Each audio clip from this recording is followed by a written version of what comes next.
कि परमात्मा का हमारे ऊपर वो आशीर्वाद कहें, वो हम अपना फेथ कहें, एक हम अपना जो भी भक्ति भाव में उसको कहें कि वो हमारी लगन उस तरह लगी है, हमें पता है कि ये हमारा जो पार उतारा है वो होगा ही होगा, जो जीवन जी रहे हैं वो सुंदर तो बीतेगा ही, और उसके बाद जब हम दूसरे छोर में पहुंच जाएंगे तो भी ये हमारा उसके आगे भी ये जो मोक्ष की बात आती है, ये सैल्वेशन की बात आती है, तो वो भी निश्चित तभी हो पाता है जब ये ब्रह्म ज्ञान को टिकाते हैं मन में और उसको याद रखते हुए जीवन को काटते हैं। जैसे इसी उदाहरण में बात यही है कि अगर हम पानी को और कश्ती को पानी में चला रहे होते हैं तो कैसे चाहे आंधी भी आती है, चाहे लहरें ऊंची भी उठती हैं, तो भी हमारे पास एक वो डायरेक्शन रूप में हम अपनी किश्ती के चाहे सेल्स को एडजस्ट करें या फिर हम अपने चप्पू को उस तरह से घुमाने लगते हैं कि उसके संसार के जो भी सर्कमस्टांसेस हैं, जो हमारे पास आया है संसार में, एक मौका, एक कोई कार्य, एक वो ऐसा स्थिति बन गई है, वो चाहे फिर कितनी भी उथल पुथल की हो,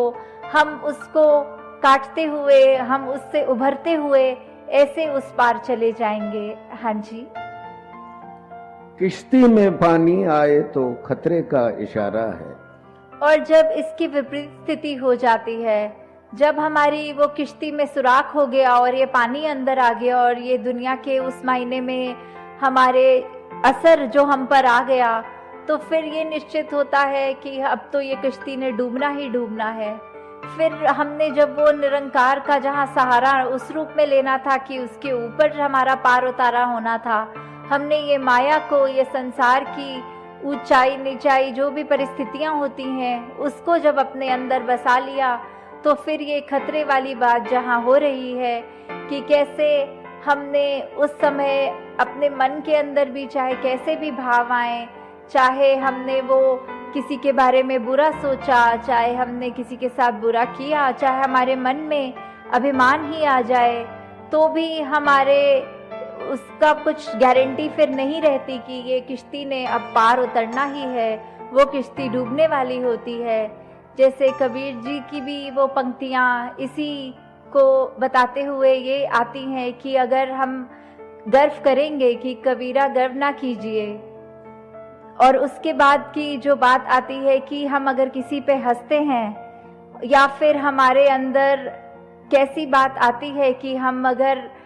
कश्ती में तो बैठे हैं, तो अगर कश्ती हमारी चल रही है तो कुछ भी उस कश्ती में हो सकता है। अगर हम मन में ये अभिमान रखेंगे, ये गर्व रखेंगे, औरों पे उस तरह हंसेंगे,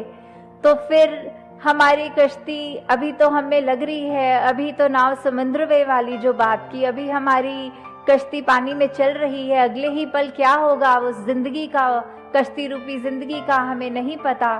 अभी तो नाव समुद्र में ना जाने क्या होए,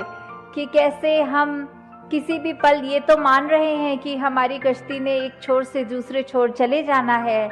पर हम ये जब एक अपने मन में अभिमान ले आए, एक हम दूसरों के प्रति बुरी सोच अपने मन में ले आए, तो फिर वो कश्ती ने उसमें पानी आ ही जाना है, वो डूब ही जाएगी। और फिर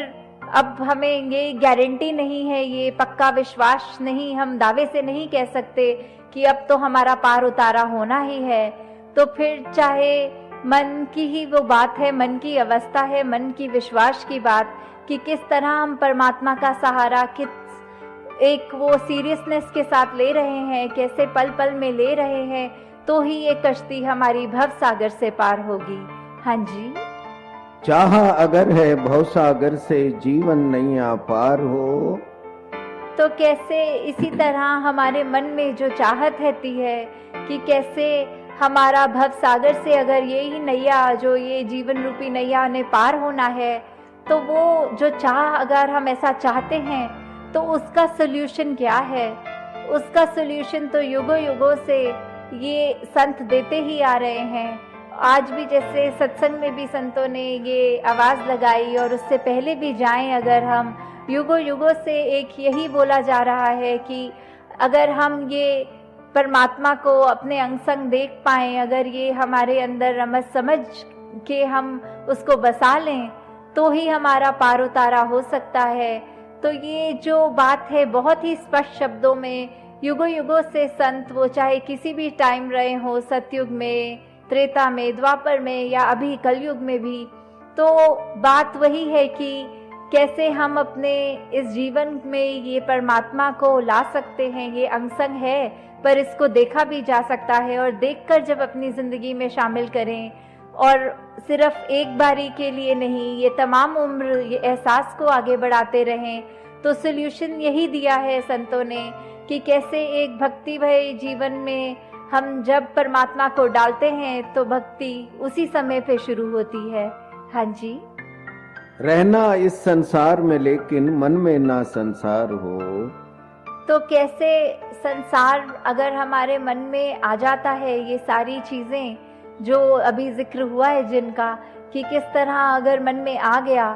तो हमारा एक वो पतन की जहाँ बात आ रही है, पर इसका मतलब ये नहीं कि हमने अब संसार से उठ के कोई एक संसार से अलग हमारी रिस्पॉन्सिबिलिटीज, एक परिवार से अलग होके एक भक्ति निभाने वाली बात करें। नहीं, रहना वही है, इस समाज में ही रहना है, घर परिवार में ही रहना है, और एक उसमें रहकर घर परिवार के अंदर रह के ही भक्ति को हमने अपनी कायम रखना है। संसार से मुंह नहीं मोड़ना,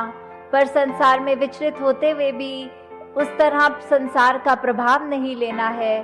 हर जगह में जहाँ एक अगर ऐसी बात हो कि हमें अगर गंदगी दिख रही है तो ये ना हम कहें कि हम अपने ऊपर भी गंदगी ही लेप लगा लें, पर हम वो गंदगी को देखते हुए वो एक झाड़ू की माफिन एक उसको परे कर दें, और एक वो गंदगी जहाँ नजर आ रही है चाहे हमारे संसार में, उसको भी हम कैसे अपने योगदान से साफ बना दें। हाँ जी। जैसे जल में कमल जहाँ में जो ऐसे रह पाता है।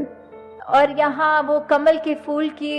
एक भांति जो बात आ गई कि कैसे वो तो कीचड़ में ही उसका जन्म और मरण होना है, ऐसे ही संसार में अगर बहुत गंदगी भी कहीं नजर आ रही है, वहाँ हम भी वो कमल के फूल की तरह ही रहें कि उसने भी वो गंदगी को ग्रहण नहीं किया, उस गंदगी का प्रभाव अपने ऊपर नहीं रखा,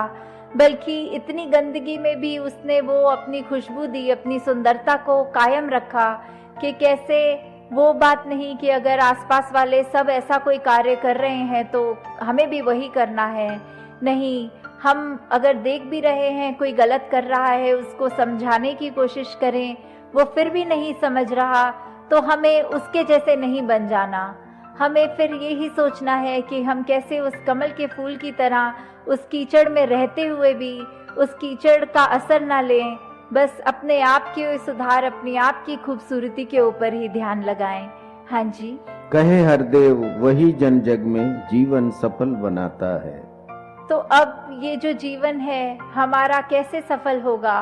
कि कैसे हमने जब अपने जीवन को ये कमल के फूल की तरह, ये कश्ती के एग्जाम्पल भी जो अभी दिए गए, या कुछ भी और हम अपने आप सोचकर अगर देखें कि जीवन में पल पल हमारे लिए हर टाइम अगर कोई परेशानी है तो वो परेशानी ने दूर कैसे होना है। वो स्थिति तो चेंज नहीं होगी। अगर हमारे शरीर में तकलीफ है हम उसके लिए डॉक्टर पे हो आते हैं, अगर दवाई असर करे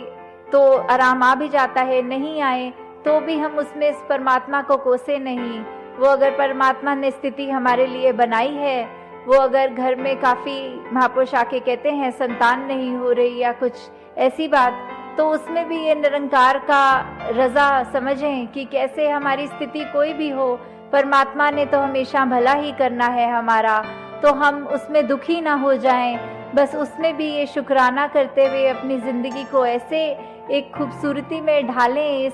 जो सतवचन की बात होती है, जो एक की जो भी हमारी स्थिति परमात्मा ने हमारे को बना कर दी है, उसमें हमने अपने आप को कैसे एडजस्ट करना है, और कोई हमने कंप्लेन नहीं करनी, कोई एक हमने शिकवा नहीं करना। तो अगर हम अपने जीवन को ऐसे ही बिता पाएंगे तो ही वो जीवन असली मायने में जीवन जिया गया है। तो अंत में यही शुभकामना कि इधर आके जहाँ आप सब संतों ने